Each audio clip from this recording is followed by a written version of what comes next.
또 많은 질문 주셨습니다. 예, 반갑습니다. 예.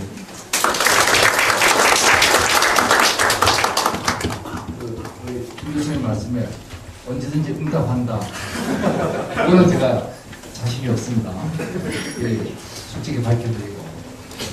여기 혹시 기술계약과 있어요? 아니, 기술계약하는 사람은 문화에 관심이 없나? 그러면은 문화과 기술대학교 아닌 사람 없어요. 다 문화과 기술대학이 알겠습니다. 그렇다 생각하고 진행하도록 하겠습니다. 네, 오늘 주제를 제가 호모 모빌리언스라는 주제를 잡아봤습니다. 혹시 이 호모 모빌리언스라는 단어를 들어보십니까? 없어요? 아무도 계속 없나요? 책을 봤습니다. 네, 책도 보셨어요? 네. 그러면 이게 안 되네.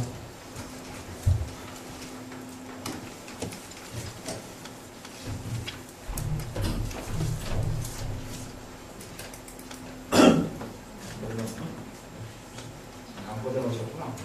될 리가 없지.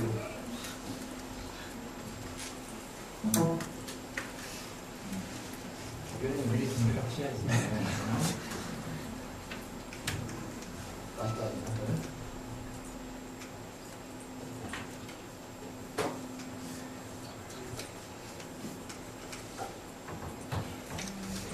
대동하는 이걸로 하겠습니다. 제가 호모 모빌리언스라는 책을 쓴 게 하나 있습니다. 여기 있죠.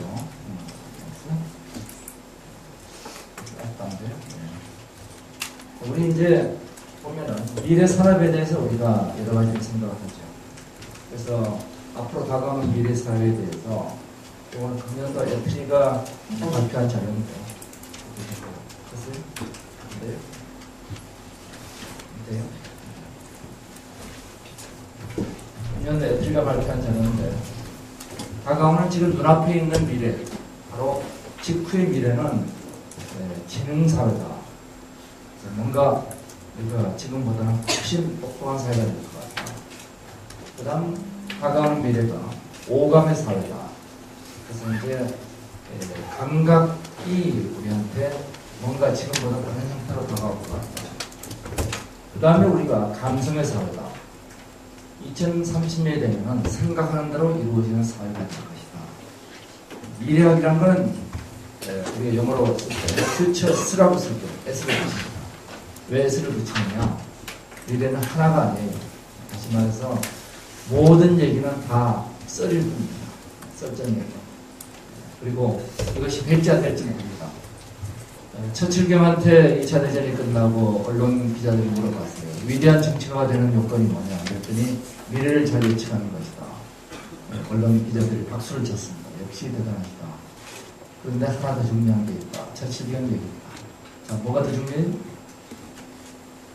미래 예측이 틀렸을 때 변명하는 능력이 더 중요하다. 그래서 이 미래는 그냥 예측일 뿐이다 이렇게 생각합니다. 이러한 그 미래 예측에서 굉장히 중요한 미래가 뭐냐면 바로 두 개의 다른 사회입니다.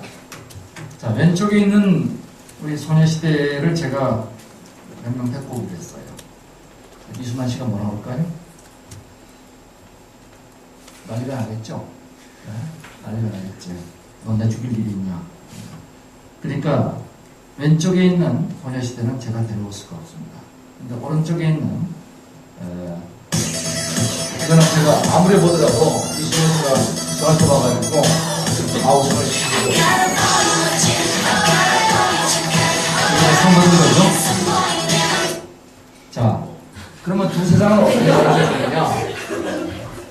두 개의 세상은 인간이 진화를 새롭게 시작했다는 거예요. 인간이 어떻게 진화를 시작했느냐? 옆에 있는 오프라인의 소녀시대와 온라인의 소녀시대가 이제 두 개가 합쳐지고 있어요. 그래서 합쳐지는 그러한 미래가 뭐로 합쳐지느냐? 우리가 호모 디지쿠스의 시대만 하더라도 온라인 세상과 오프라인의 세상은 별도로 존재했어요. 근데 이제는 두 개가 뭐로 합쳐지느냐? 바로 이 모바일로 합쳐집니다. 인류 역사를 우리가 쭉 놓고 봤을 때 그 거대한 변화는 어디서부터 오는가? 거대한 변화는 네트워크 파워를 누가 장악하느냐에 따라서 변화가 주도됩니다. 그래서 17세기 이전까지는 실크로드를 장악한 몽골리안들이 세계를 주도했어요. 참고로 17세기를 잘라봤을 때 17세기 세계 4대 제국을 놓고 유럽의 신성 로마 제국, 중동의 오스만 투르크 제국, 그리고 중국의 청제국, 인도의 무굴 제국, 이 4대 제국 중에서 신성 로마 제국을 뺀 나머지 3대 제국이 다 몽골리안 제국. 야, 왜 17세기에 세계 4대 제국 중에 3대 제국이 몽골리안 제국입니까? 다시 역사를 거슬러서 16세기부터 계속 위로 거슬러 위로 가면 위로 갈수록 그 현상은 더 심해집니다. 중국의 10세기 이후 역사 중에서 명나라를 제외하고는 전부 몽골리안이었습니다. 인도는 로지 왕조 70년을 제외하고 다 몽골리안이었어요. 그리고 중동을 가면은 10세기 이후는 17세기까지 100%가 몽골리안이었습니다. 이거는 뭐 어려운 얘기도 아니고 사설도 아니고 그냥 가서 책을 펼쳐보면 나오는 얘기죠. 즉 17세기 이전까지 세상 육상 네트워크를 장악하는 세력이 장악됐습니다. 그러다가 전 세계 주도권이 바다로 바뀌었죠. 그래서 영국이 등장하고 그 다음 철도, 자동차, 인터넷까지 새로운 네트워크들이 계속 등장해 왔어요. 근데 이제 새로운 네트워크가 뭐냐면 이 모바일 네트워크가 등장합니다.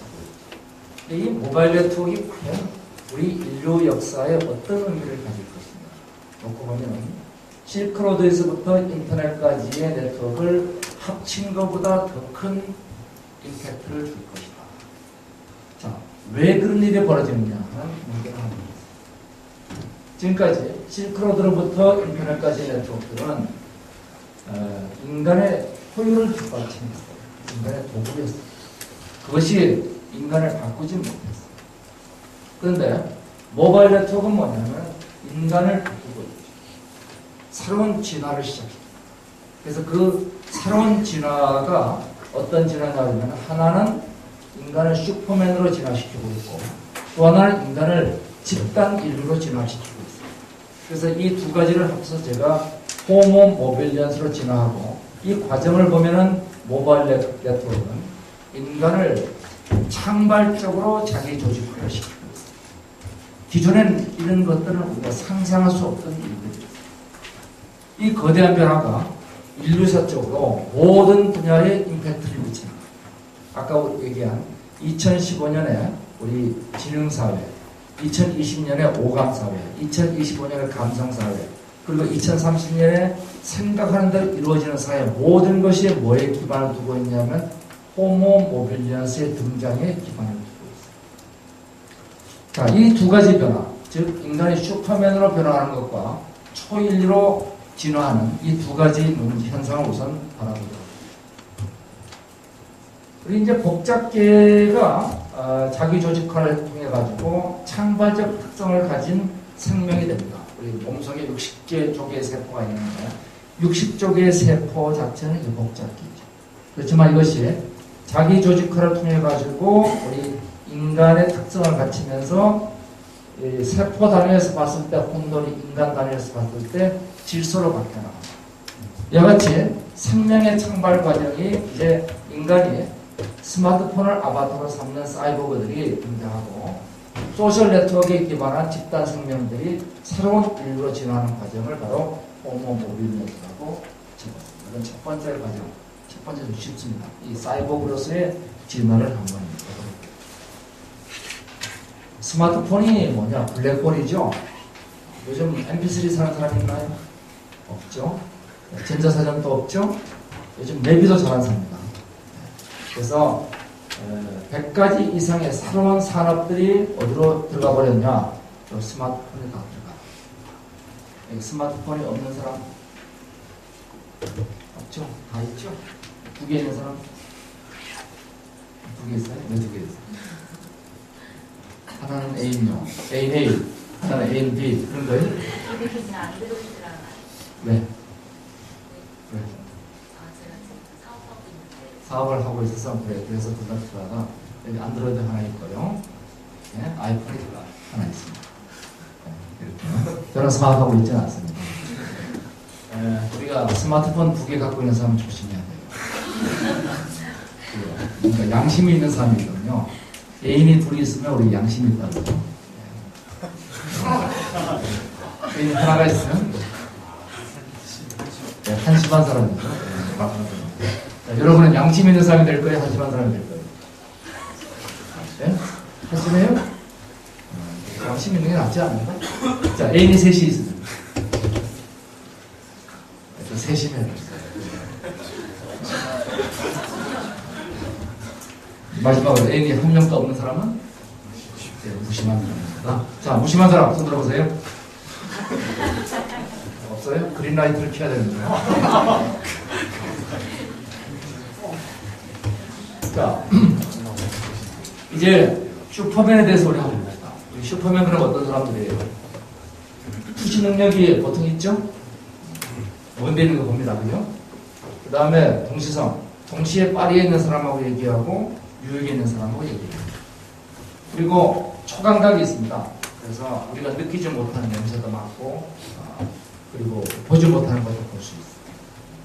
그리고 모든 지식을 알죠. 그래서 뭐 백과사전 정도에 있는 건 다 알고 있어요. 자, 이 중에서 여러분들 현재 못하는 걸 얘기해 보세요. 이 중에서 못하는 거. 다 할 수 있죠? 다 투식 능력 다 가졌어요. 그죠? 네. 아까 우리 봤잖아요. 유튜브로 소녀시대도 보고, 그 다음에 광화문에서 싸이가 공연을 한다. 우리 볼 수 있죠. 내 친구가 가서 스트리밍 해주면 우리 볼 수가 있습니다. 이미 우리 인류는 투시 능력을 획득을 했어요. 그 다음에 제가 페루에 있는 사람하고 요르단에 있는 사람하고 어제 같이 영상회의를 했습니다. 스카이프 회의를 했는데 비용이 얼마 들었어요? 공짜죠? 네, 공짜로 회의를 했습니다. 이미 동시성을 가지고 있습니다. 초감각은 요즘 스마트폰에 센서들이 들어가니까. 그리고 모든 지식을 갖고 있어요. 이거는 중학생들한테 백과사전을 물어보면 10초 만에 답을 합니다. 백과사전 있는 거 물어보면 교수들은 1분이 더 걸려요. 이게 친구들이 가지고. 요즘 어차피 모르긴 마찬가지인데 그럼 누가 더 빨리 답할 수 있느냐? 중학생들이 더 빨리 답할 수 있어요. 이미 우리는 모든 초능력을 가지고 있습니다. 평범한 회사원들이 이 스마트폰하고 결합하니까 이런 슈퍼맨이 되는 거예요. 그래서 이 스마트폰은 이제 인간의 아바타가 됐어요. 모든 사람이 스마트폰을 가지고 있어요. 아침에 집에 나오면서 집에 스마트폰 두고 나왔다.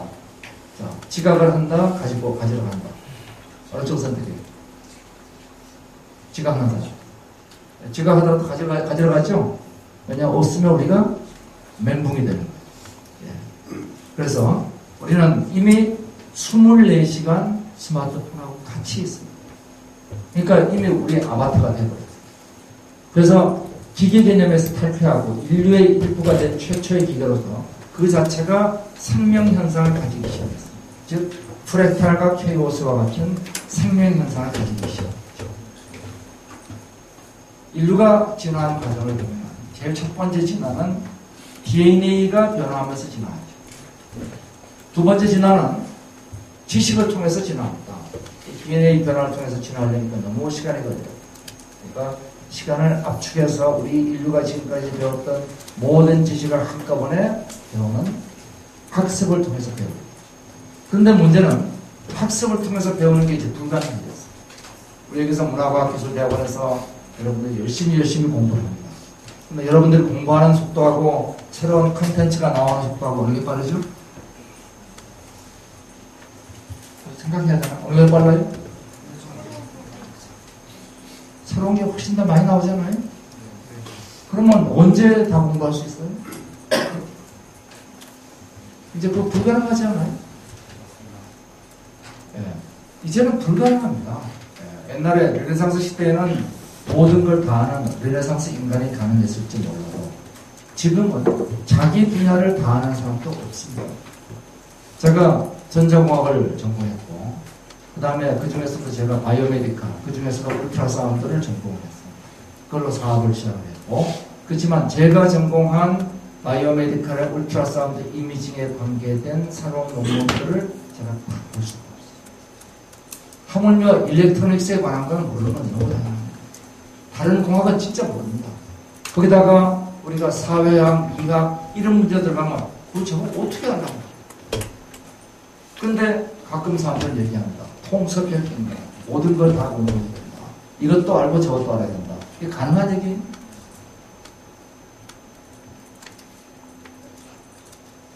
불가능합니다. 그게 르네상스 시대에는 가능했을지 몰라요. 근데 지금은 불가능합니다. 그럼 지금 어떻게 해야 되는가? 지금은 지식을 우리가 습득하는 과정이 완전히 바뀌어야 돼요. 지식이 어디에 있어야 되느냐? 이제는 내 머릿속에 집어넣을 수가 없습니다. 작년도에 이 세상에 나타난 새로운 정보의 양이 5제타바이트. 제타바이트면 5제타바이트면 이게 CD롬으로 구워서 쌓기 시작해요. 얼마나 높을까요? 달러를 봅니다. 그 정도 정보가 1년에 지구상에 나타나는 게 매년 더블링되고 있어요. 그래서 이제는 그러한 정보를 우리가 학습을 통해서 머릿속에 집어넣는다. 그런 시대는 끝난 거죠. 그럼 이건 어디 있는 거예요? 이제는 클라우드에 있는 거예요. 하늘 속에 하늘에 있습니다. 하늘에 있고 필요할 때 내가 받아 씁니다. 그 받아 쓰는 안테나가 바로 우리 스마트폰이에요. 이제는 지식을 습득하는 시스템이 완전히 새로운 진화하게 들어서고 있고, 아까 오감의 사회라고 했습니다. 오감이 스마트폰에 다 통합되기 시작합니다. 자, 스마트폰에 눈을 가졌나요? 아직은 제대로 못 가졌죠? 점점 가지고 있죠? 네. 일단 한 개의 눈을 가지고 있고, 두 개의 눈을 가진 휴대폰도 LG에서 만든 바가 있죠. 그리고 아직은 사람을 보고 다 구별을 못해요. 그렇지만 웃는 얼굴은 찾아냅니다. 그리고 일부는 가끔 맞습니다. 가끔은 저 사진이 우리 마누라 사진이다. 이런 건 자기가 찾아냅니다. 그렇지만은 굉장히 빠른 속도로 눈폭이 오감이 발전해 나갑니다. 지금 많은 스마트폰들이 거기다가 이제는 전자코, 전자혀 이게 다 들어서기 시작합니다. 2015년을 넘어서 2020년이 되면 15년부터 20년 사이가 이 인간의 오감을 넘어서는 오감들이 이 스마트폰에 본격적으로 들어가는 시기가 됩니다. 그리고 스마트폰은 인간의 아바타로서 이제 사람과 대화를 시작했죠. 그래서 지금 아이폰 5 가지고 있죠. 시리가 아침마다 뭐 한마디씩 해주고 있죠. 그죠? 오늘 당신이 할 일은 뭡니다. 그죠? 지금 보면은 우리의 목소리를 듣고 체온을 느끼고 홍채를 보고 이런 걸 보면은 저 양반이 어저께 애인하고 싸웠구나. 그러면 거기에 따라서 배경화면 벨소리 추천을 막 다 이제 바꿔주죠. 스마트폰과 인간이 반응할 뿐만 아니라 인간과 스마트폰이 반응하는 것이 다시 스마트폰끼리 서로가 주고받아요. 그러면 팔에 있는 연인과 내가 맥박을 느낄 수 있고 향기를 느낄 수가 있고 텔레프레젠스가 가능합니다. 그래서 이제는 대화를 하고 부드럽고 상호작용을 하는 시대에 들어서게 됩니다. 그러기 위해서는 이제 인간의 오감들이 스마트폰에 통합되고 인간의 모든 행동이 통합되기 시작합니다. 이 안에 우리가 아시다시피 자기 센서, GPS, 가시적 센서 이런 게 다 들어있습니다. 그리고 저는 여기 와서 이제 무슨 얘기를 했는지 제가 기억을 못해요. 그런데 제 스마트폰은 기억을 할 수 있습니다. 이제 라이프 로깅이 가능해요. 얼마나 있으면 되냐 그랬더니 컴퓨터 엔지니어 한 사람 1TB면 인간의 평생을 기록할 수 있대요. 1TB 별거 아닙니다. PC는 이미 거의 1TB입니다. PC하고 스마트폰은 3년에서 5년 갭을 두고 따라갑니다. 꼭 그 안에 안 있어도 되죠. 클라우드에 올라가 있어야 됩니다.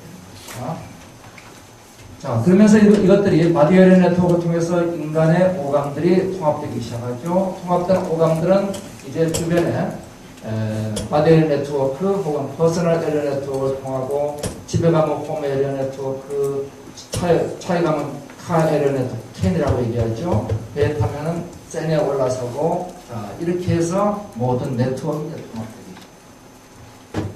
기본적으로 인간은 모든 사람들이 이제는 슈퍼맨이 되어버린 사람.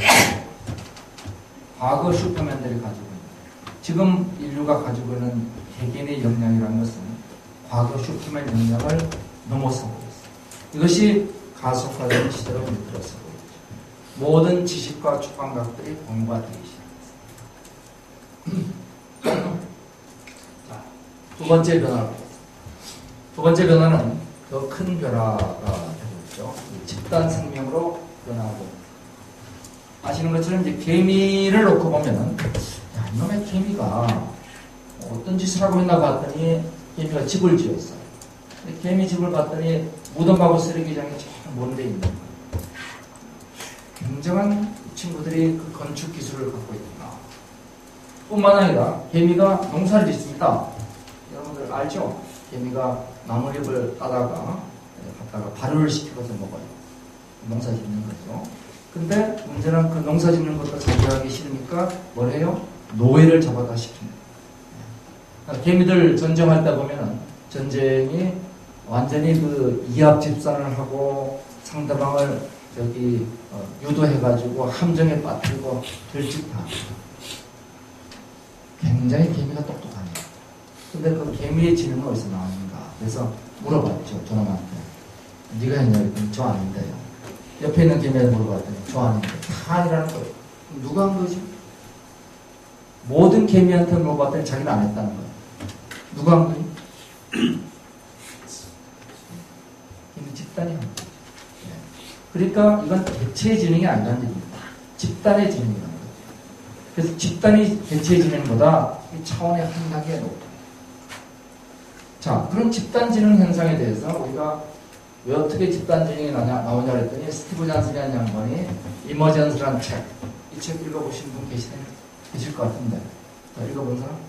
이머전스. 여러분이 꼭 한번 읽어볼 만한 책입니다. 이머전스에 보면은 요 5가지 원리, 다수 원리, 단순성, 랜덤한 상호작용, 신호의 패턴화, 상호분리.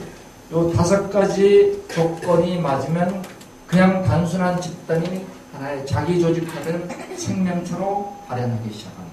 이게 스티브 잔슨의 집단 지능의 5대 원칙이 되어 있습니다. 그래서 개미 집단이 수많은 개미 집단의 상호작용을 통해서 집단 생명이 이루어졌죠. 아, 그렇구나. 그래서 개미가 한 마리 한 마리가 생명이면서 전체가 하나의 생명체처럼 움직이는구나. 그래서 이런 것을 우리가 슈퍼 오가니즘, 초생명이라고 이름을 붙이고 있죠. 이런 초생명 현상이 개미 집단에서만 일어난 게 아니라 똑같은 형태로 수많은 개체들이 왕성한 상호작용을 하면서 초생명, 자기 조직화를 통한 초생명으로 진화하는 것이 인류가 그렇게 진화를 시작했습니다. 그래서 리얼타임 모바일 커넥티비티가 폭발적으로 증가하니까 옛날에는 그냥 우물가에서 뒷담화 하던 얘기들이 그 다음에 편지로 좀 더 빨리 확산되기 시작했고 이메일이 되니까 속도와 양이 증가하고 그것이 이제는 그룹 이메일을 넘어서 이제 소셜 네트워크로 가면서 과거보다 수십 배, 수백 배, 수천 배 사람들의 연결성이 강화되고 있습니다. 마치도 연결성이 약한 기체 분자들이 연결성이 강해지면 액체가 돼서 상변화가 일어나기 시작합니다. 그 상변화를 최초로 제가 바라본 게 이 붉은 악마 현상입니다. 붉은 악마가 나타났어요. 저게 뭐냐? 바로 인류가 집단 생명으로 넘어가는 상변화 현상을 일으키는 거죠. 그래서 우리가 사이즈, SNS, 트위터 전부 다가 인간의 새로운 진화를 얘기하고 있습니다. 자, 여기 붉은 악마 나가보셨죠? 누가 조직했나요? 누가 지시했나요? 붉은 악마를 조직하고 지시한다. 없죠. 스스로가 조직화하는 겁니다. 그래서 스스로 자기 조직화하는 이 붉은 악마라는 현상이 이 바로 집단 생명이 발현한 과정인데 복잡계 이론 중에 우리 정하원 교수, 물리학과의 정하원 교수가 하는 네트워크라고 우리 ICT에서 네트워크 이론 많이 하고 있죠. 그죠? 네, 네트워크 이론에서 뇌 구조와 도시의 구조가 너무나 흡사하다. 그리고 인터넷 구조와 개미 집단의 구조가 너무나 흡사하다. 이거 뭐 있지 않냐? 그래서 얘들한테 물어봤더니 네트워크학에서 자기 조직화된 시스템과 창발적 질서라는 두 가지 얘기를 꺼냈죠. 자기 조직화. 우리 여러분들 몸속에 세포가 아까 60쪽이 있다 했습니다. 60쪽의 세포가 몇 개로부터 시작했죠? 최초에 한 개죠, 그죠? 네. 엄마의 난자, 아빠의 정자 두 개가 합쳐서 수정란이 하나가 돼요. 그 수정란이 분열해가지고 60쪽으로 분열했어요. 그럼 여기서 이제 질문이 하는 거예요. 아니, 한 개의 세포가 분열해가지고 어떤 건 뇌세포가 되고 어떤 건 발가락 세포가 돼요. 누가 지시했죠? 자, 누가 지시했어요? 응? 그 특별히 지시한 뭐 그런 게 있나요? 없죠. 스스로가 자기를 만들어내는 거예요. 그래서 바로 자기 조직화를 보면 시스템이 스스로를 자기 조직화해요. 변화를 유발하는 뚜렷한 동인이었고 시스템 전체의 특성이 그 결과를 내놓는 거죠. 지가 지를 만든 거예요. 지가 지를 만든 거예요. 그러면 이러한 자기 조직화의 결과가 어떻게 되느냐? 원래 부분에 없는 새로운 특징이 나타나요. 그것을 이머전스, 창발적 질서가 나타난다고 얘기를 하고 있습니다. 예를 보겠습니다. 누군가요? 김태희. 우리 집사람이 매우 싫어하는. 자, 김태희하고 제가 악수를 했어요. 부러우시겠지만 요즘 애들 안 부러워하는 거예요. 요즘 걸스데이하고 해야 되나? 자, 근데 김태희하고 악수를 했어요. 그랬더니 제 손에 뭐가 묻어와요? 김태희의 땀. 그죠? 세균. 그리고 몇 개의 세포. 묻어올 수 있죠. 그래서 땀을 제거하고 세균을 제거하고 그 다음에 세포를 하나 얻어가지고 쫙 분석을 해봤어요. 그랬더니 여기 DNA 분석을 할 수 있죠. 했더니 김태희란 모태 미인의 DNA 구조가 쫙 나타나요. 이거 가만히 생각해보세요. 60쪽의 세포 중에 한 개를 얻어가지고 분석했더니 전체의 유전 정보가 나온 거예요. 그래서 제가 여기 레이저 포인터도 그런 거 하고 한번 해보기로 했어요. 레이저 포인터에 제가 부품을 하나 뺐어요. 이렇게 빼가지고 이걸 분석해봤습니다. 이 전체 우리 정보가 나오나요? 아니죠. 부분은 부분이 있는 거죠. 그런데 자기 조직화된 시스템들은 뭘 가지고 있냐면 이와 같이 부분이 전체를 대변합니다. 부분과 전체가 하나죠. 그래서 혼론 현상이 이 자기 조직화된 시스템의 중요한 특징입니다. 부분이면서 전체. 그러니까 하나의 세포가 수정란이 분열하면서 우리가 손, 발, 귀 이렇게 척추가 되니까 당연히 여기서 나타나는 현상은 부분이 전체를 반영합니다. 그래서 손바닥이 그 사람 전체를 반영합니다. 귀가 반영하고요. 홍채도 반영합니다. 척추도 반영하고 발도 반영하고 다 부분이 전체를 반영합니다. 그렇다면 인간의 일부가 되는 생명의 일부가 되는 아바타가 되는 휴대폰은 어떻게 될까요? 당연히 전체를 반영합니다. 휴대폰이 인간 전체를 반영하면서 인간 자기조직화 시스템의 일부로 들어가기 시작합니다. 세포가 모였어요. 그런데 부분과 전체가 서로가 반영하지만은 세포에 없는 60쪽의 세포에 없는 특징이 김태희에 나타나요. 60쪽의 세포를 분석한다고 김태희를 알 수는 없잖아요. 우리가 다빈치의 그림을 물감을 분석한다고 다빈치의 그림을 모나리자를 이해할 수는 없어요.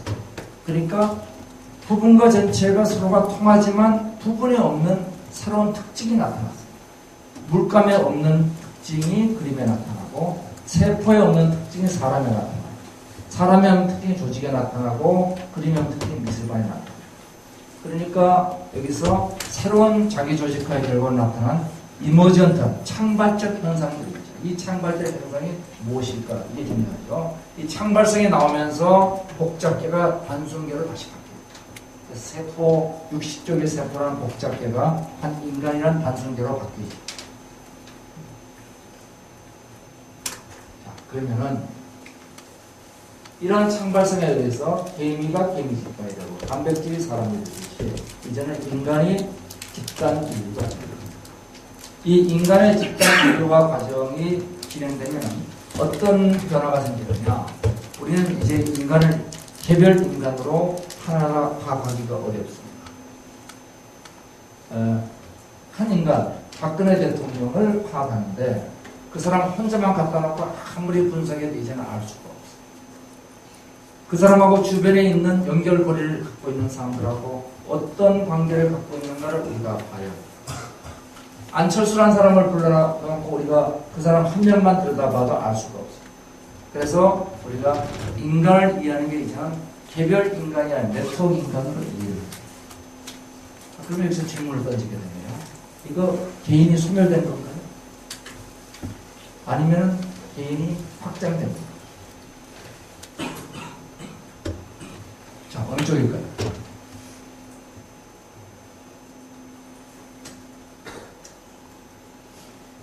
자, 개인의 확장이다. 한번 손 들어보시죠. 개인 확장. 개인의 소멸이다. 소멸. 나머지 분들은 모르겠다. 그래요. 이 네트워크 인간이 생기면서 시간이 되면 제가 들어가 보겠는데 사이람에 가면은 이 네트워크에 대한 많은 얘기들이 있습니다. 우리 문화과학 기술대학원에서 많은 네트워크를 우리가 들여다보고 있죠. 그러면서 그러면 도대체 뭐가 바뀌는 거냐? 생각이 바뀌고. 우리 생각은 뭐죠? 우리가 어떤 남자를 보고 아이돌 그룹 좋아하는 아이돌은 별로예요. 그럼 교수님 중에 좋아하는 자, 우리가 딱 저 누구를 보고 저 사람 멋있다. 그 생각은 어디서 나오는 거예요? 우리 머릿속에서 나온 거죠. 그죠? 내 머릿속에서 나온 겁니다. 자, 우리 뇌속에 뭐가 있죠?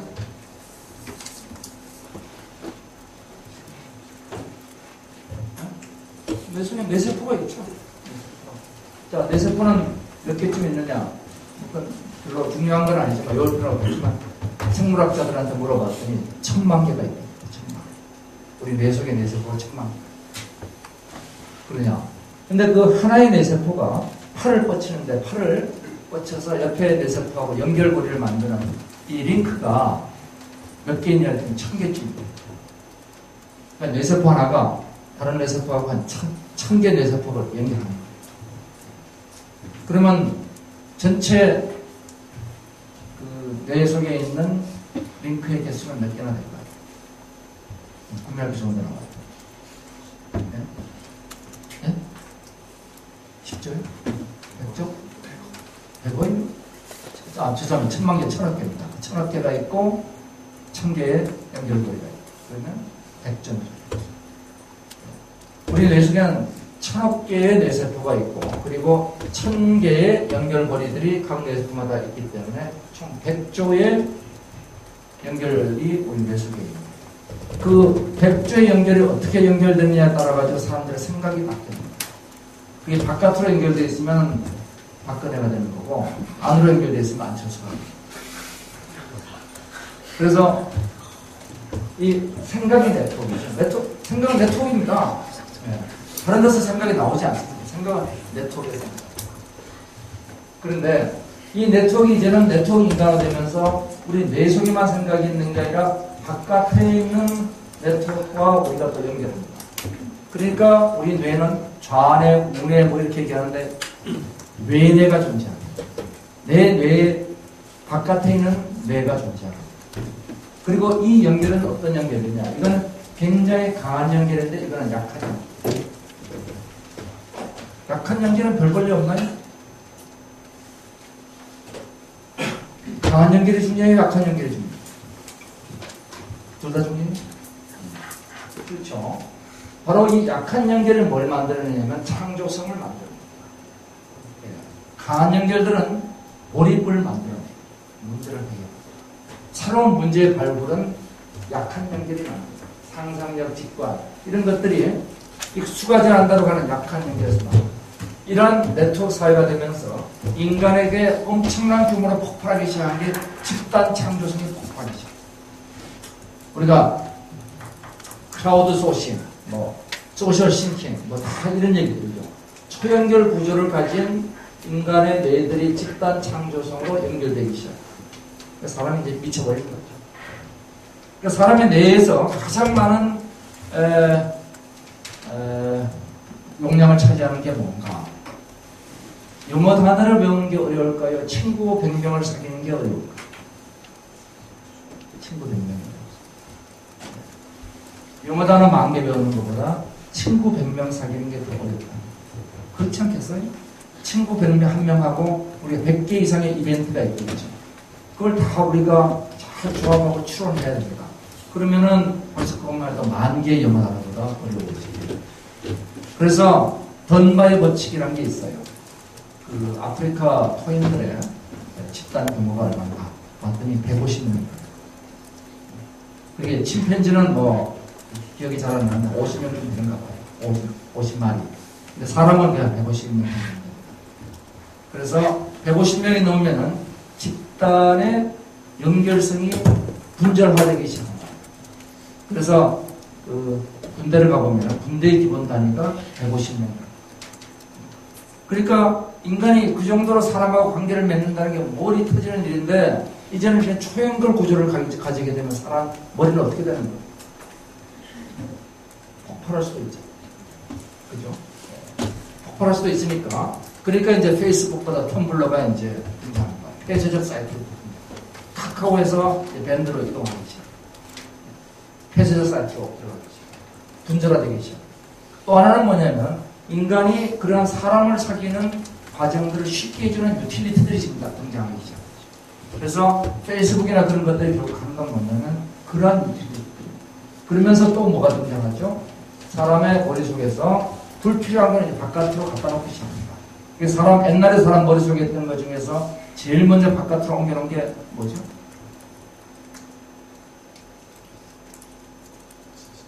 네, 그 지식 중에서 이제 우리 노래방이죠, 노래방.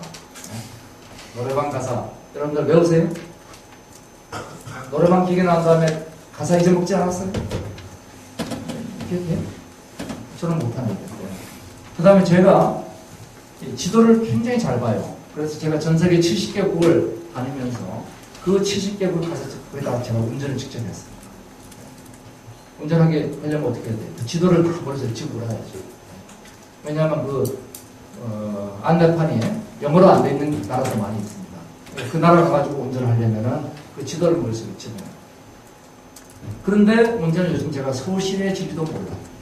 그놈의 내비 때문에. 내비가 시킨다는 겁니다. 이제는 사람 머릿속에서 우리가 구조화시킬 수 있는 것들은 구조화, 다시 반복 사용하는 것들은 우리 머릿속에서 바깥으로 떼기 시작합니다.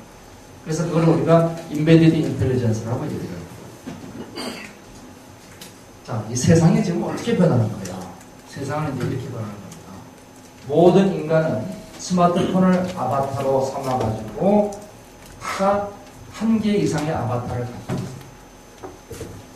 그 아바타를 통해서 인간이 전체가 자기 조직화되듯이 이 도시가 내 주머니에 들어오고 그래서 이 대전에 올 때, 대전에 있을 때 제가 내비를 켜고 다녀요. 그럼 도시의 이 공간 정도는 제 주머니 속에 들어가 있어요. 그리고 어떤 가게가 치맥이 맛있는지 그거 배달의 민족 켜가지고 물어봅니다. 그럼 얘가 알아서 배달을 합니다. 내가 필요한 마누라 선물을 어디서 하면 좋을지 오쇼핑에 물어보면 답을 해줍니다. 그래서 이런 식으로 도시 전체가 제 주머니에 있어요. 저는 이 도시 속으로. 그래서 도시와 제가 하나로 합쳐지기 시작합니다. 그래서 세상과 내가 조합하는 혼돈의 세상이 이제 다가오기 시작합니다. 아바타 행성, 아바타 영화. 거기 나오는 행성의 이름이 판도라 행성. 이 판도라 행성에서는 모든 나무들이 상호 연결되어 있습니다. 모든 생명체가 연결되어 있습니다. 판도라 행성 그 자체가 하나의 자기 조직화된 생명입니다. 마찬가지로 이 우리 지구 전체가 이제는 모든 사람들이 상호 연결되어 있는 하나의 생명체로 진화를 시작합니다. 자, 이 두 가지 거대한 변화가 뭐로 이제 새로운 세상을 만드느냐? 새로운 스마트 월드를 만들어요. 그 스마트 월드에는 누가 살아요? 호모 모빌리언스가 살아요. 우리 지금 인류가 아니에요. 새로운 인류가 살아요. 그 새로운 인류가 사는 호모 모빌리언스의 세상은 저는 모르겠는데 퓨처지에 대해서 내가 할 수 있는 얘기는 미래 예측은 틀려도 변명만 잘하면 됩니다.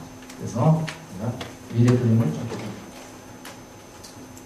네, 시작을 이렇게 구글, 애플, 마이크로소프트로 시작한 거는 이렇게 하면 사람들이 좀 믿음을 갖기 때문에 시작합니다. 한마디로 세상이 변한다. 어떻게 변하냐? 아바타 형상과 같이 모든 개인이 아바타를 가지고 상호 연결되어 있는 호모 모빌리언스의 세상에서는 어떤 현상이 나타나는가? 소셜화 현상들이 나타납니다. 모든 세상의 미디어, 커머스, 러닝, 멘토링, 펀딩, 이노베이션 이런 게 다 소셜 현상으로 등장하기 시작합니다. 이것이 뭐냐면은 새로운 스마트 월드의 호모 모빌리언스와 같은 호모 모빌리언스의 코드에 해당합니다. 그러면서 뭐가 바뀌느냐? 시간, 공간, 인간의 융합을. 그 천지인 융합을. 천은 시간이죠. 지는 땅이죠. 공간이죠. 그리고 인간. 이 세 가지가 융합을. 이 세 가지 융합의 첫 번째가 시간의 융합. IT는 기본적으로 시간입니다. 시간을 융합하는 거기 때문에 내가 갖고 있는 스크린들이 많이 있죠. 그래서 여기 노트북을 지금 켜고 계시지만은 보통 요즘 갖고 있는 게 사람들이 보통 이 정도 보통이죠. 스마트폰 하나, 그 다음에 스마트 패드 하나, 노트북 하나, 그 다음에 데스크탑 PC 하나. 대략 그 정도 가지고 있죠, 여러분들도. 네. 저는 데스크탑 PC가 3대, 노트북이 2대, 스마트폰 2개, 스마트 패드 2개. 저는 그렇게 갖고 있어요. 자, 그러면은 이제부터 골치 아파요. 서울에서 작업하다가 대전에 와가지고 제 사무실은 서울 도곡동에 있습니다. 도곡동에 카시트 있는 거 아시는 거? 잘 모르시죠? 알아요? 와봤어요? 네. 도곡동에도 있습니다. 거기 제 사무실이 있는데 하여튼 거기서 작업을 하다가 집에 가서 하다가 여기 와서 하려면은 결국 N스크린이 결합되죠. N스크린이 융합되기 위해서는 반드시 그 데이터는 어디에 있어요? 클라우드에 올라가 있어요. 특정 기기에 들어가 있으면 안 되는 거예요. 그러니까 웹 3.0이 한마디로 얘기해서 리얼월드와 버추얼월드의 융합입니다. 이 융합되는 과정이 N스크린이 클라우드에 있는 데이터하고 융합하면서 웹 3.0을 만들어내요. 다 같은 현상의 다른 표현입니다. 기술적으로 볼 때는 굉장히 어려운 기술이지만 우리가 생활하는 데는 그냥 시미니스 커넥션이 되는 거예요. 내가 옆에서 보다가 서서 보다가 자리를 옮기면은 어떻게 하죠? 얘들이 컨텍스트 어웨어니스를 하죠. 네, 그래서 내가 일로 옮겨갔구나. 그래서 거기 봐서 화면이 알아서 옮겨가줍니다. 그래서 호모 모빌리언스의 하는 이런 것들이 합쳐지는 시미니스 커넥션이 되고 지식은 통합되면서 오감 검색으로 이제 들어가게 되죠. 이제 오감 검색 굉장히 좋아지고 있습니다. 스마트폰은 이제 땅과 결합을 하죠. 땅과 결합하면서 인간이 어디 있는가, 이제 내 친구 어디 있는지 우리 다 볼 수 있죠. 너 거기 있냐? 다시 거기 왜 갔냐 말이야. 그래서 이와 같이 LBS, 로케이션 베이스드 서비스를 하는 수많은 서비스들이 등장을 하고 있습니다. 한번 불러볼까요? 여기 포스큐어 하시는 분. 우리 카시 탁선들 포스큐어는 잘 안 하죠. 별로 하는 거 없을 거예요.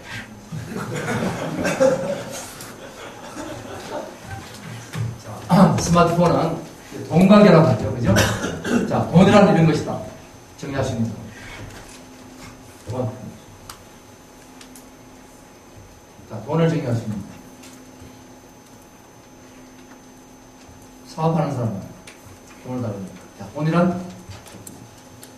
가치를 변화할 수 있게 가치를 좀 편리하기만 하면 되는 거 아니죠. 내가 편리하게 종에다 돈 써가지고 주면은 안 되죠. 이거 복사기로 찍어도 안 되는 거죠. 네. 어떻게 해야 되는 거예요? 거기 신뢰가 있어요. 신뢰. 가치를 그러니까 신뢰가 있는 숫자의 통신입니다. 신뢰가 있는 숫자의 교환. 신뢰가 중요하다. 근데 신뢰의 가장 중요한 대안은 뭐냐? 스마트폰. 스마트폰보다 네가 너 힘을 증명할 수 있는 건 없어. 이제 스마트폰에 홍채 인증, 얼굴 인증, 지문 인증 이런 바이오 시그널들이 통합되기 시작하면서 스마트폰이 가장 정확한 인증수단이에요. 공인인증서가 여러분들이 인정할 수 있어요? 공인인증서는 엉터리잖아요. 정말 대한민국에 추방해야 될 공적 기록가 공인인증서인데, 아니? 맞죠? 네, 맞죠? 공인인증서는 진짜 그 엉터리입니다. 그건 절대로 인증을 할 수 없습니다. 그러니까 이제 스마트폰이 돈에 다 통합되어 있고, 그러니까 이러면서 NFC에 통합된 스마트머니들이 뭐를 만드느냐? 돈 만들어가는 게 아니죠. 신용카드, 토큰, 뭐 이런 게 다 여기 들어갑니다. 여러분들이 가지 말아야 될 첫 번째 직장이 조편입니다. 돈이 없어집니다. 그러면서 NFC는 뭘 하느냐? NFC는 인간은 슈퍼맨이 되기 위해서는 내가 내 차에 가가지고 열려라 차 그러면 차가 열려야 될 거 아니에요. 열려라 집 그러면 집에 가서 문이 열려야 될 거 아니에요. 안 열리잖아요. 그런데 요놈이 그걸 우리한테 해주는 거예요. 그래서 사물과 인간을 융합시킵니다. 우리가 인터넷 오브 에브리싱 IoE라고 얘기해요. IoT가 아니라 IoE가 되는 거죠. 인터넷 오브 에브리싱 이런 것들이 인간과 사물을 융합시켜요. QR코드는 미디어를 융합하죠. 그래서 우리가 갖고 있는 책들, 영화 이런 것들이 이제는 지금까지는 그냥 텍스트였어요. 근데 이제는 이러한 QR코드가 융합되면서 멀티미디어가 되는 거죠. 그래서 그 안에 수많은 가상화된 정보들이 올라가죠. 인간이 겁없이 바벨탑을 만들어서 하늘에 도전합니다. 하나님께서 언어를 다르게 만들어서 바벨탑을 만들었다. 그래서 언어가 달라가지고 이제 소통이 안 됐죠. 새로운 바벨탑이 만들어졌습니다. 이게 뭐냐면 이 언어들이 소통되기 시작해요. 여기 있는 우리가 9개 국가, 9개 국가에 있는 사람들이 각각 자기 말로 대화를 해도 서로 소통이 된다. 실시간 번역에 따라가요. 긴 문장은 안 되지만 트위터는 그렇고 트위터 대화는 자기 말로 하면은 다 상호소통이 돼요. 자, 여기 보면 뭐 여러분들 대충 보면 그 내용을 파악할 수 있습니다. 뭐 좋은 아내가 될 것 같다. 뭐 제가 우리한테 전혀 지장이 없어요. 그런데 이것은 야후 재팬의 사이트. 야후 재팬 사이트를 실시간 번역기 걸어놓으면 이렇게 나오죠. 그러면 제가 여기 가면 지역이 있고 지도 있고 여기 노선이 두 음식이 있고 제가 이걸 쓰는데 하등의 지장이 없습니다. 뭐 대충 느낌 아니까 그냥 쓸 수 있습니다. 예.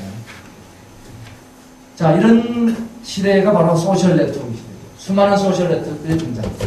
이런 소셜 네트워크들이 등장하면서 인간은 많은 소셜 네트워크에 가입하고 페이스북에도 아이디가 몇 개 있고, 그런데 문제는 뭐냐면 이렇게 여러 아이디를 갖고 있는 사람들이 하나의 캐릭터를 가질 이유가 없죠. 어떤 데서는 젠틀하지만 않지만 젠틀맨이 되고, 그 다음에 어떤 사이트에 가서 제가 마초 역할을 할 수 있어요. 어떤 사이트에 가서는 젠더를 바꿀 수도 있어요. 그래서 젠더를 바꿔서 판매 파트를 해야 될 수도 있어요. 한 사람의 캐릭터가 있는 다양한 개성을 갖게 돼요. 다중인격을 갖게 돼요. 기본적으로 소셜 네트워크에서 만들어지는 집단 생명은 다중인격의 원칙입니다. 우리가 오프라인 세상에서는 이주인격도 나쁜 놈이에요. 그렇지만 여기서는 다중인격이 아주 일반적이죠. 모든 캠퍼스가 통합되죠. 병원이 통합되죠. 거리의 한계가 없어지죠. 시공간이 융합되는 거죠. 그래서 회사 일을 한다는 것도 이제 어디 가든 일하는데 지장이 없습니다. 그래서 일과 놀이가 통합되기 시작. 일과 놀이가 통합되면서 일하면서 놀고 놀면서 일합니다. 그래서 옛날에는 이동하는 시간은 죽은 시간이었는데 요즘은 제가 서울서 대전까지 오는 2시간 사이에 또 일을 좀 하고 옵니다. 그래서 열심히 일을 한다고 했지만 또 일하는 시간에는 딴짓하고 앉아있습니다. 그래서 수업 시간에도 우리는 소셜 네트워크 들어가지고 친구가 또는 카톡에다가 밥도 하고 그렇게 우리 하고 있습니다. 그러니까 수업 시간에도 우리 딴짓도 하고 있습니다. 사생활 하고 있습니다.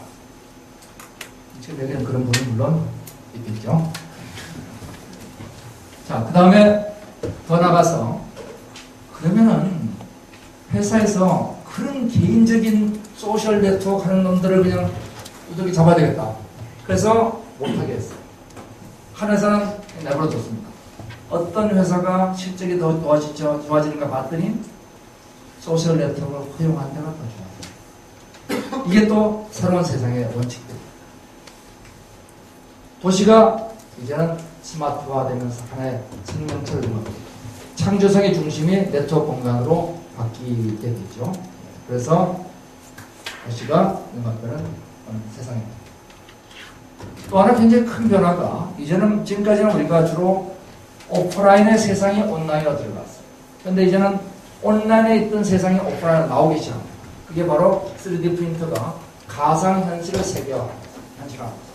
3D 프린터 굉장히 많이 쓰고 있는 응용 분야가 뭐냐 그러면 우리가 보고 있는 리니지의 캐릭터 이런 거, 라인의 캐릭터 이런 것들을 찍어내는 거예요. 그래가지고 실제로 만들어내고 있거든요. 이 3D 프린터가 우리 액티브 프로듀서에서 소위 직접 만드는 애그리컬처 농업혁명의 시대에서 산업혁명을 2차, 3차 산업혁명을 거쳤는데 이제는 뭐냐 그러면 리얼 프로슈머의 시대로 들어가기 시작한 거죠. 바로 3D 프린터는 그런 일을 만들어내고 있습니다. 지금 우리가 이미 배우고 있는 게 보청기, 장식품 이런 거 이미 만들어내고 있죠. 예. 그리고 실험실에서 이미 기관총, 얼마 전에 권총은 여러분들 봤을 겁니다. 그러면서 3D 프린터에 거대한 에코시스템이 만들어지죠. 예. 쉐이프웨이가 지금 그걸 열심히 만들어가고 있죠. 천지인이 융합을 했어요. 시간이 융합하고 공간이 융합하고 인간이 융합하고 그들이 융합하면서 이제는 시간의 순서도 우리 마음대로 바꿀 수 있어요. 옛날에 연속극을 보는데 순서대로 봤죠. 우리 집사람이 이제는 묶어서 봅니다. 묶어서 보는데 뒤에서부터 봤어요. 결국 다 하고 싶다고. 그러니까 시공간이 이제는 융합되면서 재구성되기 시작했어요. 시공간이. 그러면서 이제 현실과 가상이 융합하는 거예요. 수많은 비즈니스의 기회는 어디서 오느냐? 현실과 가상의 융합에서 비즈니스의 기회들이 발생합니다. 보면은 물리공간과 전자공간이 옛날에 PC 시대에는 떨어져 있었어요. 근데 이제는 스마트폰의 시대로 들어가면서 이거는 혼합현실로 가죠. 그래서 좀 더 현실이 있으면 증강현실, 좀 더 가상되면 증강가상이 됩니다. 우리 키넥트 가지고 이제 이 사람이 미친 짓을 하고 있습니다. 여기 없으면 이 사람 완전히 미친 사람이죠. 여기 있으니까 이제 저렇게 우리가 봐주고 있는 겁니다. 열심히 본인이 래프팅하고 있다고 착각을 하고 있습니다. 아, 이거 바보 같은 애들. 근데 실제로 더 바보 같은 사람들이 있는 사람들이죠. 이거 그냥 스크린에 불과한데 여기 가가지고 홀인원 했다고 하고 술도 사고 그럽니다. 정상이 아니죠. 우리가 이제 소셜 네트워크 잘 되면 이제 가가지고 신천에 내릴 사람, 풍물에 내릴 사람 이렇게 미리 알아가지고 빨리 앉을 수도 있고요. 자, 이 물리적 세상과 가상 세상이 융합하는 과정을 보면 이 물리적 세상은 아까 우리 소녀시대에 본 것처럼 원자로 구성되어 있어요. 그러면서 소유가 원칙입니다. 소속사가 SM에 소속되면서 동시에 제가 데리고 쓸 수는 없습니다. 그리고 좀 공유지의 미국 모두가 쓸 수 있게 하면 그때부터는 거기 잡초가 무성하게 됩니다. 그런데 반해서 그 소녀시대의 비디오를 비트로 구성되어 있는데 공유가 가능한데 그거를 나 혼자만 소유하고 있으면 그거는 비극이죠. 이때는 소유가 비극이죠. 공유가 됩니다. 이 두 개의 세상이 완전히 다른 세상이 이제는 합쳐졌습니다. 그래서 옛날에 웹이 만나던 두 개가 세상에서 이제는 가상이 현실로 들어오고 현실이 가상으로 들어옵니다. 그래서 가상세계의 현실과 현실세계의 가상 이 두 개가 완전히 세상을 바꾸고 있는 거죠. 자, 바꾸고 있는데 굉장히 중요한 역할을 하는 게 구글 글래스. 구글 글래스 누가 쓸 거냐? 벌써 구글 글래스가 메디컬용에서는 엄청나게 확산되고 있습니다. 수술하면서 동시에 뭘 봐야 돼요? 그 사람의 내시경 이미지를 보면서 실제로 칼을 쓰면서 그리고 메디컬 이미징, MRI나 엑스레이 이미징 갖다 봐야 됩니다. 굉장히 복잡한 얘기였어요. 이 구글 글래스가 들어서면서 그 문제가 일거에 해결되기 시작. 이건 뭐예요? 현실에다가 뭘 입혀요? 정보를 입혀요. 그게 말하자면 버추얼 월드와 리얼 월드가 만나기 시작. 이 비디오는 여러분들 보신 사람들이 많을 것 같아요. 그죠? 그래서 치면 내 친구가 어디 있는가, 길이 어떻게 있는가 이런 거 다 알아주죠. 폴은 400피트 떨어져 있고 제시카가 나오고 얘기하고 싶어 하고 어떤 분들도 되는 거죠. 이러한 데이터들이 다 모여요. 빅데이터가 등장한 이유는 스마트폰의 결과. 스마트폰이 없을 때는 빅데이터를 쓸 필요가 없습니다. 왜냐하면 이제는 뭐가 달라졌어요? 시간, 공간, 인간의 활동들이 다 달라졌습니다. 옛날에는 사람이 뭐 그냥 농부, 그 다음에 학생, 뭐 그 정도면 되지. 이제는 농부 학생이 아니잖아요. 학생 중에서 어떤 학생, 개개인. 그 개개인 중에서도 어디서, 어디에, 그 얘기 알죠? 대구 아가씨가 서울에 올라와가지고 남자가 데이트하자고 그러니까 어디에? 남자가 좋아. 그럼 옆에다 이제 커피숍에서 언제? 내일. 바람 맞았다는. 모르시죠? 어디에 언제 다 대구 사투리로 노란 거죠. 이 언제 어디에, 언제 어디서, 누가, 이 세 가지 천지인이 분화되기 시작하면서 빅데이터가 났어요. 안 그럴 때는 빅데이터가 중요하잖아요. 이제는 이 빅데이터가 왜 또 필요하느냐? 이 빅데이터 그대로 가지고는 그 뭐예요? 그냥 쓰레기더미죠. 그런데 우리 웹에서는 사람들이 뭐 커머스를 일으키기 위해서는 뭘 했느냐? 롱테일에 의해서 검색을 했어요. 예, 검색이 중요합니다. 검색을 해가지고 그래서 웹 세상에서는 검색의 왕이 왕이에요. 구글이 왕이었고 네이버가 왕이었어요. 검색을 했어요. 검색을 해가지고 롱테일에서 나오는 것들을 가지고 커머스를 했어요. 근데 모바일 시대는 그게 아니죠. 모바일 시대는 recommend and selection입니다. recommend 하려면 뭐가 필요해요? 큐레이션을 해줘야 됩니다. 큐레이션 하면 뭐가 필요해요? 빅데이터. 빅데이터가 왜 나왔어요? 천지인이 개별적으로 움직였기 때문에 나타났어요. 그래서 이러한 빅데이터가 개개인과 개인과 시공간의 상호작용으로 인해서 빅데이터가 발생하죠. 그것이 초인결 빅데이터가 되면서 그걸 분석하면 단순한 창발적 특징을 끄집어냅니다. 이게 바로 커머스에 필요합니다. 이걸 잡기 위해서 구글이 뛰고 있고 애플이 뛰고 있고 네이버가 뛰고 있는 거죠. 자, 빅데이터는 그런데 어떻게 되느냐? 이거를 혼자 하는 게 아니죠. 빅데이터는 거대한 생태계입니다. 거대한 생태계. 이 거대한 생태계가 상호 호환성을 가지고 움직이는 거예요. 그래서 인프라가 밑에 있고 그 다음에 앱이 위에 있습니다. 그 중에서 가장 중요한 건 인공지능이죠. 그래서 애플이 제공하는 시리. 근데 시리를 애플만 쓰는 거 아니죠? 애플이 야, 나 오늘 저녁에 우리 애인하고 식당 가고 싶은데 어디가 좋아? 하면 얘가 갖고 있는 식당 정보, 그래서 식당 갔다가 영화를 보고 싶은데 너 추천해봐. 그러면 얘가 그걸 가지고 추천을 해주는데 수많은 앱들이 그 서비스를 이미 쓰고 있는 거죠. IBM도 이제 왓슨을 하죠. 제퍼디쇼, 미국의 이게 퀴즈쇼, 사람 말로 합니다. 사람 말로. 근데 사람 말로 하는 퀴즈쇼에 지금 2년 연속 우승을, 압도적 우승을 왓슨이 하고 있죠. 앞으로도 이건 왓슨을 이길 수가 없습니다. 이게 이제 사스로 지금 제공되고 있는 거죠.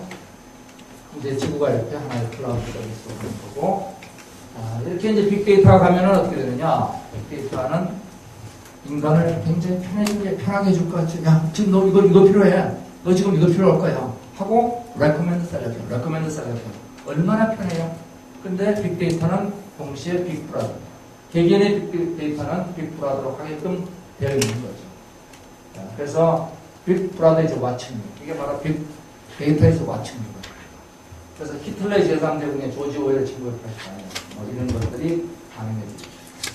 가바넌스의 투명성이 뒷받침되지 않으면 빅데이터의 세상은 폭주의 가능성이 굉장히 농후합니다. 애플을 규제하고 애플을 규제하고 구글을 규제하고 네이버를 규제하지 않으면은 이 세상이 어디로 갈지도 모르는 거죠. 거기다가 정부가 이제 정부 3.0을 하겠다 그러는데 정부 3.0 어떻게 하겠느냐? 국민의 빅데이터를 가지고 개개인 서비스를 하겠다. 아니 무슨 얘기야? 정부가 개개인의 데이터를 다 갖고 어떻게 하겠다? 그러니까 직접 민주주의가 뒷받침되지 않으면 정부 3.0 안 되겠죠. 정부 3.0은 우리가 전 세계 최초 시도하는 건데 이 직접 민주주의라는 이 문제를 풀지 않으면 이거 우연히 굉장히 위험합니다. 제가 다음 주 화요일 날 여기에 대한 공개 세미나를 쏘겠습니다. 관심 있는 분들 있으시면은 2시 드림 캠프에서 2시 드림 캠프. 자, 그럼 마지막으로 이제 여기 얘기만 하고 끝내겠습니다. 한스 모라백이라는 사람이 마인드 칠드런이라는 소설을 썼어요. 이 소설의 기본 내용은 뭐냐면은 10년마다 인간이 로봇 지능이 발전한다는 겁니다. 발전하는데 지금 이제 도마뱀 수준, 이게 이제 지정도 가지고 30년이 되면 사전에 침팬지 정도 갈 거다. 그 다음에 2040년이 되면 특이점. 그래서 인간과 거의 동일한 수준에 도달할 것이다. 그거는 뭐냐면 우리 머릿속에 100조 개의 네트워크 노드가 있는 그 시점이 2040년입니다. 2050년이 되면은 로봇의 침팬지가 될 거다. 그러면은 로봇과 인간의 관계는 세 가지 시나리오가 되죠. 하인, 로봇집의 융합. 그래서 이 아시모프의 로봇 3대 원칙이 적용되는 참 좋겠는데 제가 오늘 국방벤처 모임에 갔다 왔다는데 이미 전 세계는 군사용 로봇 개발에 다 돌입했어요. 그러니까 1번은 이렇게 졌어요. 이거 아니면 이거예요. 이건 마음에 안 들잖아요. 이거 가야 되겠죠? 그래서 이미 제가 평생을 이놈은 다 알고 있습니다. 그래서 내가 몸으로 낳지 않은 마음으로 낳은 아이예요.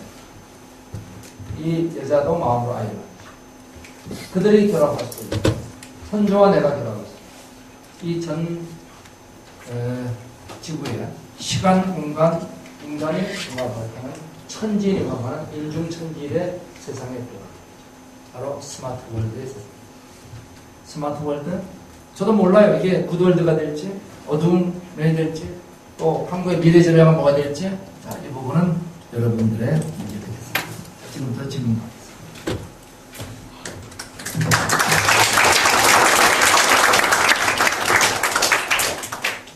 자, 질문하시죠. 자, 이 책입니다.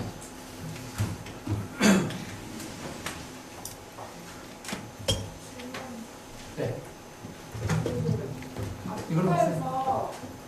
자발적으로 self-organizing 하고 우물정탄 이제 실험을 네트워크로 형성을 하고 있잖아요. 네. 그게 또 모바일 테크놀로지를 이용해서 그런 것들이 우리가 자발적으로 사회의 네트워크를 만들어가지고 하는 게 말씀하신 컨셉이죠. 근데 저는 과연 우리가 지금 이루어가는 네트워크, 특히 모바일 테크놀로지를 이루어가는 네트워크가 진정으로 서브 오르나이징 하는지 약간 의심돼요. 왜냐하면 제가 직접 스마트폰 필요하다고 만드는 거 아니잖아요.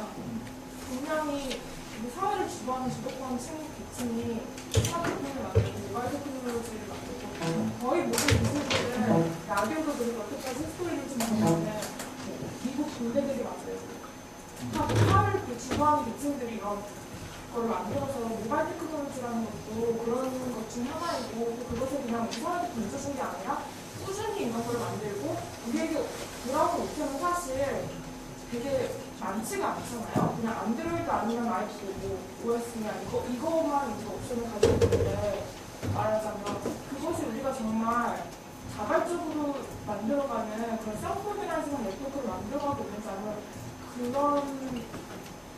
그런 사회 지도층들이 그런 우리를 좀 조정을 하는데 그걸 지금 셀프-오르가이징으로 말할 수 있을지 제가 좀 의심이 가거든요. 저도 몰라요.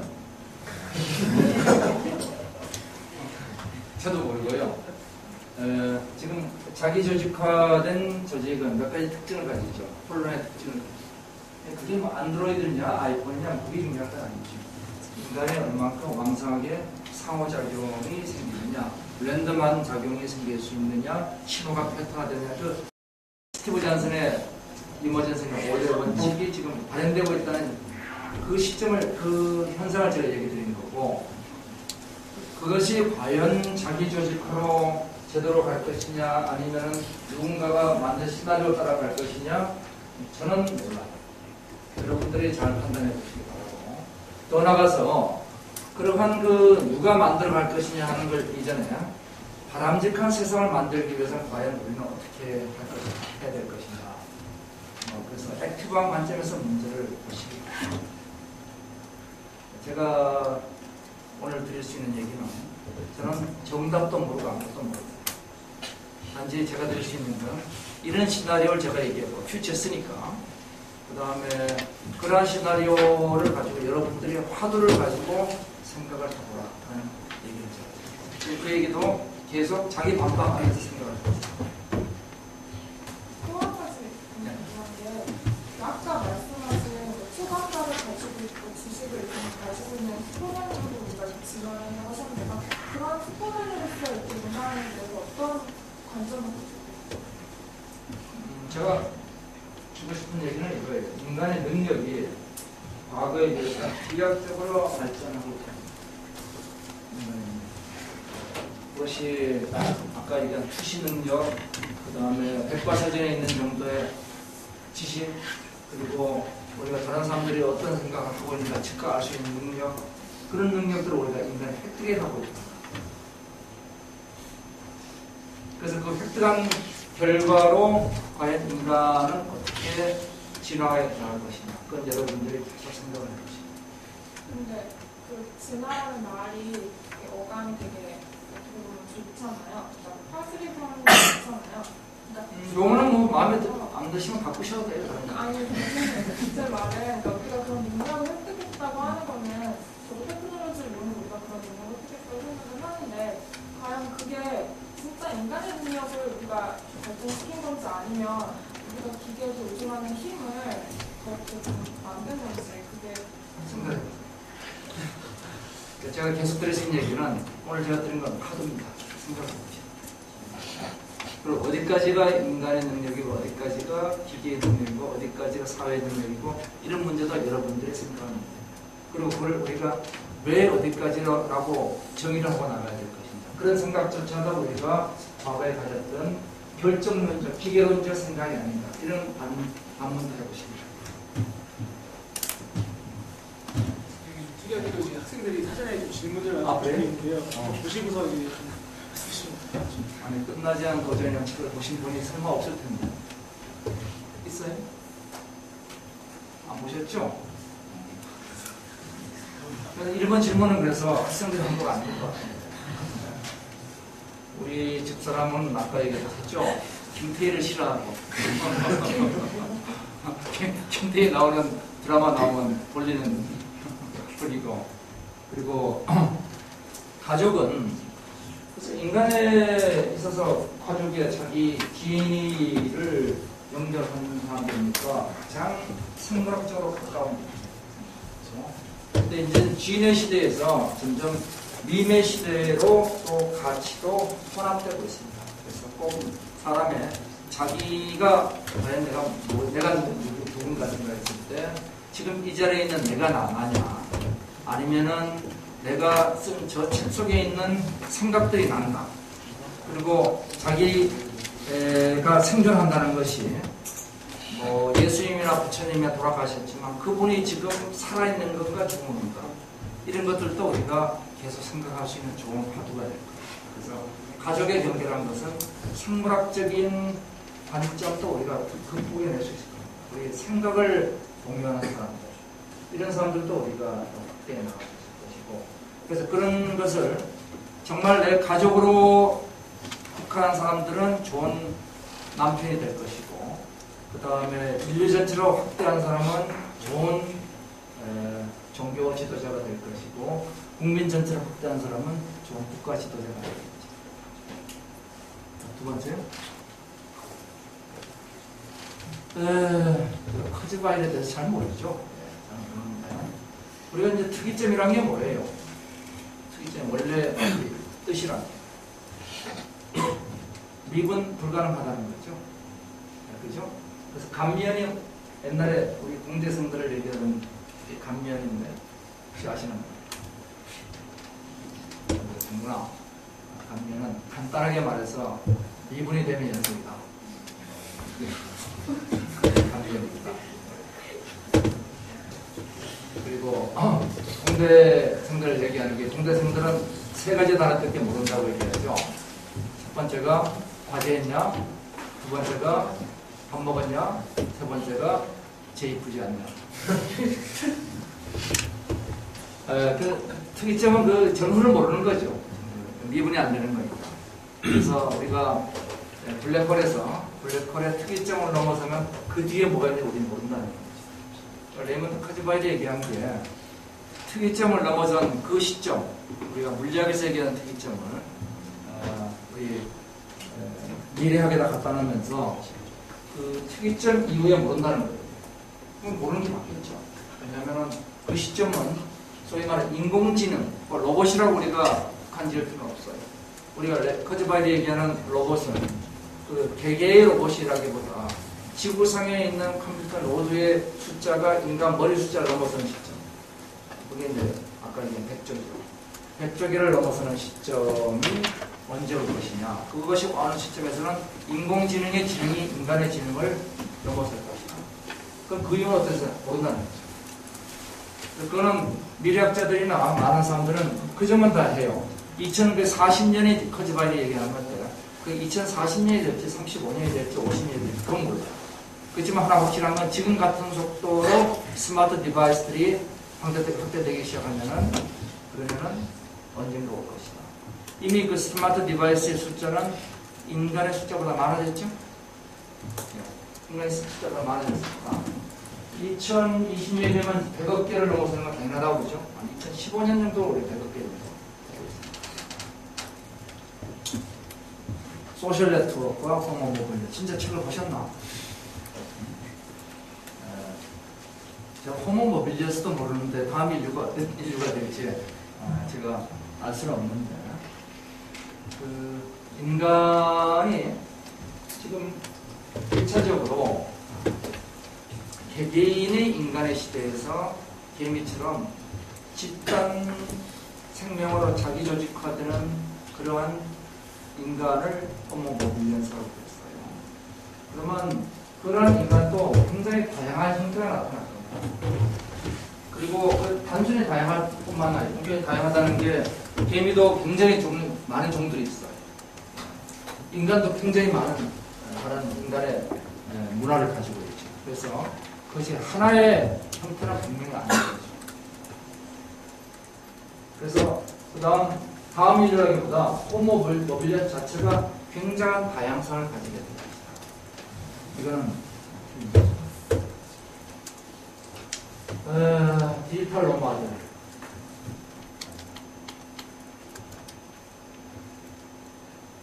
한국의 일원성 레지캐스죠. 이게 우리 한국인의 두 가지 패러독스입니다. 한쪽에서는 볼 때는 우리가 전 세계에서 가장 많은 나라에 나가 있는 국민입니다. 그러니까 중국보다 더 많은 인구 대비 720만이 되어야 그러니까 인구 대비 우리 제일 많습니다. 우리 남한 인구 5천만이니까 인구의 14%가 세계입니다. 그렇죠? 그런데 중국은 6%가 되고 있습니다. 이스라엘은 반대죠. 이스라엘은 해외에 있는 친구들이 이스라엘 들어간 거니까 우리하고는 격분이 그러니까 해외에 가장 많이 나가 있다는 측면에서 볼 때는 우리는 굉장히 강합니다. 반면에 우리가 리처드 플로리다가 소위 톨러런스, 창조사회의 세 가지 특징을 테크놀로지, 탤런트, 톨러런스라고 얘기했을 때 톨러런스의 한국의 점수가 얼마냐 그랬을 때 플로리다 얘기는 68등입니다. 그래서 톨러런스에 대해서 얘기하는 게 창조사회가 되기 위해서는 게이 지수가 높아야 돼요. 게이가 많은 동네들이 창조적이다. 게이가 창조적이라는 얘기는 안 된다. 게이를 수용할 정도로 톨러런스가 높은 동네가 창조적이다. 이런 거죠. 근데 한국은 중국 사람들이 한국에서는 짜장면집도 못해요. 우리는 굉장히 우리 문화적 평질성을 강조하고 우리하고 다른 거에 대해서 배타적 특징을 가요. 이 두 가지 굉장히 다른 패러독스를 가지고 있어요. 그래서 한국은 열어놓아서 밖에 나갔을 때는 굉장히 노마드 특성을 가집니다. 근데 국내 내부에서 폐쇄된 공간에 들어가게 되면 이 폐쇄성을 가집니다. 그래서 두 개가 완전히 한국은 다른 특징을 가지고 있습니다. 그래서 이쪽으로 바깥으로 나갔을 때는 우리는 뭐냐면 그야말로 신나는 사이클로 들어갑니다. 그래서 한국은 개방해서 바깥으로 내보내면 굉장히 역동적 에너지를 받는 반면에 폐쇄된 공간에 집어넣어버리면 굉장히 상호 투쟁적 경쟁을 벌이기 시작합니다. 이게 한의 사이클. 그래서 제가 신의 사이클, 신의 사이클과 한의 사이클 두 개의 사이클이 한국인의 양대 양대 특징이고 그 양대 패러독스라고 얘기를 하고 있고 그 얘기를 쓴 게 제가 한경영이라는 책에다가 그걸 써놨습니다. 물론 그 책은 안 팔립니다. 얘기를 구할 수가 없을 거예요. 디지털 노마드는 제가 유라시안 네트워크라는 책에다 써놨습니다. 그 책도 아마 여기 없을 겁니다. 안 팔리니까. 그렇지만 구할 수 있으면 디지털 노마드에서는 제가 한국을 그래서 한경영에서는 두 개의 특징을 가지고 우리 한국인의 경영을 제가 설명해본 거고 그 다음에 유라시안 네트워크에서는 그 닫힌 공간들 한국에서 보면은 한국은 세 개의 집단을 나눌 수가 있어요. 그래서 한국을 전 세계에서 제일 못 살던 나라에서 그래서 세계 10몇 위권까지 끌어올린 그 에너지를 가진 데는 어디냐면은 개방 분야들. 그래서 우리가 조선산업, 반도체 산업 이런 개방 분야들이 세계 탑5에 들어가면서 한국을 끌어올렸죠. 반면에 한국을 OECD 바텀5로 끌어내리고 있는 분야들이 있어요. 그게 뭐냐면은 금융, 의료, 행정, 법률, 교육 이 5대 분야. 이 5대 분야가 OECD 경쟁력 한국 바텀5. 이 바텀5가 또 문제가 되는 게 한국의 최고의 기업들이 일로 들어가고 있어요. 왜냐하면 폐쇄된 분야이기 때문에 거기서 폐쇄된 집단 이기주의를 그래서 최대한 발휘해가지고 이익을 취해갑니다. 그래서 이 닫힌 부분을 어떻게 열 수 있느냐 가지고 스토리를 만들어 본 게 유라시안 네트워크라는 스토리입니다. 그래서 유라시안 네트워크라는 스토리는 전 세계 유라시안 세계로 나가는 한국의 스토리를 만들어서 그 스토리를 가지고 닫힌 분야를 열어보자. 이게 이제 두 가지 특성을 다 가지고 있는데 이 특성을 우리가 극대화시키는 것이 국가의 전략이 되고 있다. 이런 얘기입니다. 질문이 예. 이거 지금 페이지에 뒤에 또 있어요? 그렇게 많아요. 이게 제가 박사 과정을 마치면서 창업한 건데 창업이 제일 중요한 거요. 제일 중요한 건 우선 남들이 못하는 거 해야 되죠. 남들이 할 줄 아는 거 하면은 그거는 의미가 없는 거죠. 그래서 제일 중요한 건 첫 번째는 남들이 가지지 못하는 핵심 역량을 가져야 돼요. 그게 첫 번째. 근데 내가 아무리 핵심 역량을 가져도 그걸 쓰겠다는 사람이 전 세계 우리 마누라밖에 없으면 그건 소용이 없잖아요. 마누라를 위해서 하는 그냥 개인적인 취향일 뿐이죠. 그러니까 개인적인 취향이나 역량이 사업으로 가기 위해서는 그 사업의 기회를 발굴해요. 그러니까 남들이 가지지 못한 차별화된 역량을 가지고 그 역량이 발휘될 기회를 포착하는 거예요. 이게 두 가지가 사업의 본질적인 부분이에요. 사업은 본질적으로 이거예요. 이 세상의 시장과 내가 갖고 있는 역량의 결합이에요. 이게 사업이에요. 그래서 그걸 통해서 사업은 이 세상에 뭔가 가치를 만들어줘요. 이 부분은 이타심입니다. 그렇지만 가치만 만들어주고 내가 가져오는 게 없으면 순환이 안 되겠지.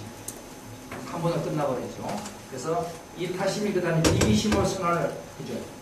근데 내가 몽땅 다 가져오면 그게 또 순환이 안 되죠. 그래서 이타심과 이기심을 순환시키는 다 같은 얘기예요. 이타심과 이기심의 승화, 시장과 기술의 결합, 기회와 역량의 결합 다 같은 얘기예요. 우리나라 창업 환경에서는 한국은 카이스트가 대한민국 창업의 4분의 1을 차지하다가 지금 40분의 1로 떨어졌어요. 그래서 누구보다도 가장 많이 카이스트가 창업 환경이 악화됐습니다. 악화된 제일 큰 원인은 뭐냐? 한국의 창업이든 뭐든 간에 사람은 합리적 동물이죠, 기본적으로. 그러니까 내가 미래를 설계하는데 의학 전문 대학원 가는 게 기대값이 크냐? 아니면 내가 보수로 가는 게 기대값이 크냐? 공무원이 크냐? 삼성전자가 크냐? 창업이 크냐? 이런 여러 가지 옵션을 놓고 여러분들이 선택을 하는 과정이죠. 근데 그 기대값 계산에서 결정적인 게 하나 또 와요. 창업했다가 망가지면은 3조기 뭐라고. 이래가지고 창업한 사람들은 결혼을 못해요. 딸을 안 주니까. 그래가지고 소위 진화론에서 얘기하는 결혼 선택 문제 때문에 창업이 사라지기 시작해요. 그래서 내가 다른 옵션들을 가진 사람들은 창업을 안 해요. 근데 우리 미국을 놓고 보더라도 정말 큰 회사들을 만들어내던 저커버그나 빌 게이츠나 이런 친구들이 허버드나 MIT 나온 애들이 그걸 만든다. 그리고 수많은 사람들을 고용하죠. 똑똑한 애들이 창업해가지고 수많은 뚝심 있는 사람들을 끌어모아서 이 경쟁력을 가지고 일자리 만들어가는 게 국가의 역량인데 우리는 지금 똑똑한 사람들이 창업을 안 해요. 그러니까 여기에 뭘 바꿔놔야 되겠어요? 실패에 대한 지원. 이게 제일 중요합니다. 제가 창조경제연구회에서 3달 전에 제일 중요한 게 창업자 연대 보증의 해소입니다. 제가 코스닥도 주장해서 만들었고 벤처기 특별법도 만들었고 하는데 창조경제연구회에서 창업자 연대 보증을 없애는 거. 그래서 합의를 봤습니다. 실제 완전히 없어지는 데까지는 6개월 더 걸리거든요. 창조경제 시대에 어떤 방법을 가지시는가? 창조경제는 한마디로 우리가 모방해서 창조로 가는 거니까 지금까지는 뭐가 한국이 주된 산업이냐면 한국이 최초로 산업을 시작 안 해요. 우리가 대한민국이 자랑하는 산업 한번 볼까요? 세계 1등 산업 어떤 게 있죠? 반도체, 조선. 네? 이런 게 우리 1등 산업이죠. 근데 반도체, 조선은 우리가 어떻게 1등 하게 됐죠? 우리가 맨 처음 시작했나요? 아니죠. 우리가 따라잡은 겁니다. 어떻게 따라잡았죠? 어떻게 1등 하게 됐어요? 한국이 반도조선에서 1등 하게 됩니다. 한국이 지금까지는 남들을 따라잡았어요. 그런데 이제는 뭘 해야 돼요? 새롭게 만들어가야 됩니다. 한국이 새롭게 만든 사람이 뭐가 있죠?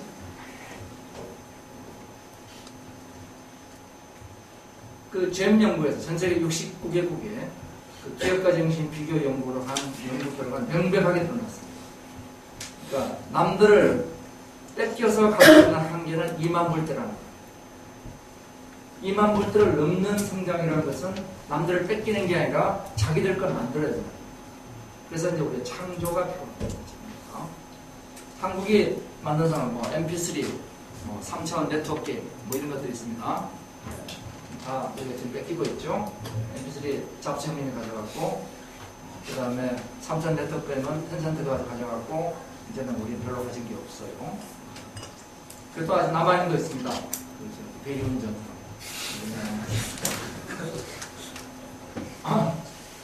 그러면은 한국은 이제 앞으로 가야 될 길은 남들을 쫓아갈 때는 뭐냐면 코스트가 중요해요. 쫓아갈 때는 남들을 싸게 만드는, 이미 있는 거니까 있는 것보다 싸게 만드는 게 중요하죠. 그래서 코스트 다운이 우리의 주된 관점이었어요. 근데 이제는 뭐예요? 밸류를 새로 만드는 거니까 밸류업이 밸류 크리에이션입니다. 밸류 크리에이션을 하려면 결국 필요한 게 뭐예요? 소비자가 뭘 어디에 가치를 두느냐가 중요합니다. 소비자가 어디에 가치를 두느냐예요. 왜 소비자가 애플 제품에 프리미엄 프라이스를 지불하고 있느냐? 왜 애플은 다른 회사보다 더 많은 수익을 얻고 있느냐? 이 스마트폰 업계 산업을 보면은 삼성, 그러니까 애플이 전체 절반 가져가죠. 절반을 애플이 가져가고 나머지 절반을 삼성이 가져가고 조금 남은 거 가지고 이제 딴 애들이 나눠 먹는 거죠. 그래서 이렇게 우리가 프리미엄 프라이스를 받고 그럴 수 있는 건 남들이 가지지 못하는 밸류 크리에이션입니다. 이제는 뭐냐, 이 최종적으로 놓고 보면 밸류 크리에이션 단계가 우리가 소위 부품이나 이제 소재 산업에서 봤을 때는 세트 메이커가 고객이에요. 세트 메이커 입장에서 볼 때는 더 큰 세트를 만드는 애들이 고객이에요. 그래서 B2B로 가는데 최종적으로는 B2C로 가요. B2C로 가게 되면은 결국 소비자가 뭘 느끼냐의 문제예요. 소비자는 어디에다가 돈을 지불할 생각이 있느냐. 이게 중요한 게 되는 거죠. 그러니까 결국 그걸 생각하는 그에 대해서 뭐 아이디어는 그걸 디자인 싱킹이라고 얘기했고 그 다음에 우리가 밸류 경영이라는 말도 쓰고 뭐 문화 경영이라는 말도 쓰고 전부 다가 뭐냐면 이제는 밸류 크리에이션을 우리가 하고 있는 거예요. 근데 밸류 크리에이션으로 가는데 그것이 과거처럼 우리가 그 전통적인 뭐 문화를 우리가 가져가는 그건 아니죠. 그러니까 세상의 변화의 본질을 우리가 봐야 돼요. 그래서 아까 제가 맨 처음 시작한 거를 애플리가 보고 있는 세상 변화 어떻게 보고 있는가. 그 다음에 제가 생각하는 이런 세상의 변화의 특별한 흐름이 어떻게 되고 있는가. 여기서 인간의 가치관을 어떻게 움직일 것인가. 이런 것들이 이제 중심이 되는 거죠. 시간이 다 된 거죠? 시간이 다 돼가지고 우리 아무래도 이기량기 하면은 사람이 떠오르는 게 요즘에는 뭐 창조인대 시대 그리고 또 경제계 있죠. 그렇죠. 기억하는 거 같고 이제 카이스트도 많은 코딩을 하고 있는데요. 저도 선생님 수업도 하시니까 나름 되게 생각이 드시는 거 오늘 당연히 이렇게 한 번도 없어.